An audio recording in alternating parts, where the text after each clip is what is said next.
दिल्ली विधानसभा चुनाव दिल्ली इलेक्शन 2025 के लिए मतदान संपन्न होने के बाद अब सत्ता की चाबी के लिए चुनावी गुणाभाग जोरों पर है। इस बार दिल्ली चुनाव में पूर्वांचलीय मुस्लिम दलित गठजोड़ के साथ निम्न और मध्य वर्ग में भाजपा की सेना ने विपक्षी आप और कांग्रेस की चिंता बढ़ा दी है। दिल्ली विधानसभा चुनाव के नतीजों से पहले आज आम आदमी पार्टी आपके सभी 17 उम्मीदवारों की आज बैठक होगी।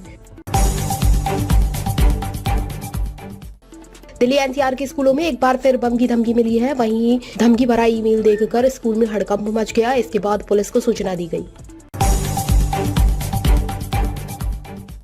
आरा के लोगों को मिलेगी जाम से मुक्ति। रिंग रोड सहित सीएम करेंगे 556 करोड़ की योजनाओं का शिलान्यास। पटना एयरपोर्ट को मेट्रो से जोड़ने की योजना पर जल्द काम शुरू होने वाला है। सबसे पहले पटना मेट्रो को लोकनायक जयप्रकाश नारायण एयरपोर्ट से जोड़ने के लिए अध्ययन होगा।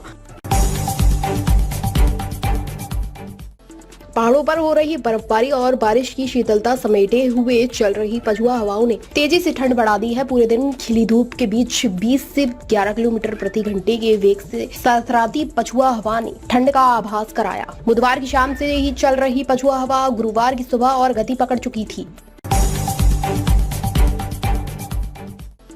अमृत स्नान पर्व नामुख्य नहान, फिर भी गुरुवार को अमृत पान के लिए संगम की पावन धरा पर आस्था उमड़ पड़ी। भोर में ही संगम समेत प्रमुख स्नान घाट पैक हो गए थे। पुलिस और पीएसी के साथ अर्धसैनिक बलों के जवानों का यही लक्ष्य था कि स्नान के बाद तत्काल श्रद्धालु घाट छोड़ दे। दुबग्गा में बच्ची की हत्या सोनू पंडित ने पत्नी जुगनू के साथ मिलकर की थी। इस बात का राजपाश बुधवार को गिरफ्त में आई आरोपित जुगनू ने किया। उसने बताया कि सोनू तंत्र मंत्र करते थे। 23 जनवरी को सब्जी लेने के बहाने बच्ची को घर में बुलाया, फिर चाय पिलाकर बेसुध कर पूजा की।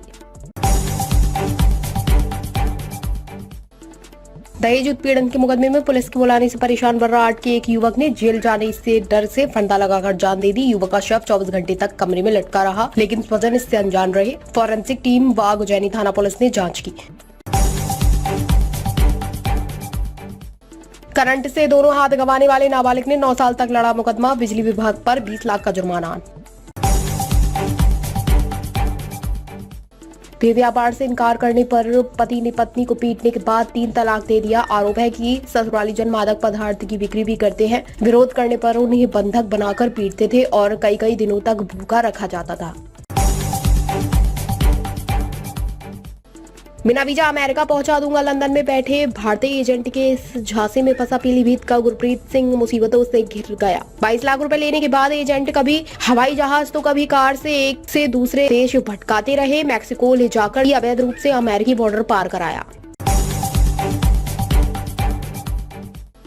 महाराष्ट्र में गुलियन बैरे सिंड्रोम जीबीएस का प्रकोप कम होने का नाम नहीं ले रहा है। महाराष्ट्र स्वास्थ्य विभाग ने गुरुवार को बताया कि इस सिंड्रोम से एक और मौत हुई है। अब तक राज्य में कुल 6 मौतें हो चुकी हैं। इनमें से 1 मौत की पुष्टि जीबीएस से हुई है, जबकि 5 मौतें संदिग्ध मानी जा रही हैं। देहरादून में शहर की सरकार की ताजपोशी के लिए मंच सज चुका है। दिन तय होने के बाद तेजी से कार्य किया गया और गुरुवार शाम तक शपथ ग्रहण की तमाम तैयारियां पूरी कर ली गई। हालांकि समय कम होने के कारण निमंत्रण पत्र छपवाने के बाद उन्हें बांटने में नगर निगम की 8 टीमें दिन भर जुटी रहीं। प्रदेश का शिक्षा विभाग एक तरफ नई शिक्षा नीति को अपनाने राज्य में लागू करने के लिए तैयार है। दूसरी तरफ प्रदेश में 28 स्कूल ऐसे हैं जिनके एक भी बच्चा नहीं पढ़ता। इन स्कूलों में मास्टर आते हैं और बिना बच्चों को पढ़ाए चले जाते हैं। अमेरिका कनाडा में राजनीतिक शरण लेना हुआ अब मुश्किल। खालिस्तान के नाम पर विदेश में बना रखे हैं ठिकाने। अमेरिका के राष्ट्रपति डोनाल्ड ट्रंप के दूसरे कार्यकाल में अमेरिका में अवैध रूप से रहने वाले लोगों के लिए मुश्किलें बढ़ गई हैं। पुलिस ने गुरुवार को साफ किया कि कठुआ जिले के बिलावर में आत्महत्या करने वाला गुज्जर बक्करवाल समुदाय का युवक मक्खनदीन 26 आतंकियों का सहयोगी था। कामेश्वर चौपाल का दिल्ली में निधन हो गया है। वह लंबे समय से बीमार चल रहे थे। उनका दिल्ली के सर गंगा राम अस्पताल में इलाज चल रहा था। अगस्त 2024 को इसी अस्पताल में किडनी का ट्रांसप्लांट कराया गया था। दिल्ली एनसीआर के स्कूलों में एक बार फिर बम की धमकी मिली है। वहीं धमकी भरा ईमेल देखकर स्कूल में हड़कंप मच गया। इसके बाद पुलिस को सूचना दी गई।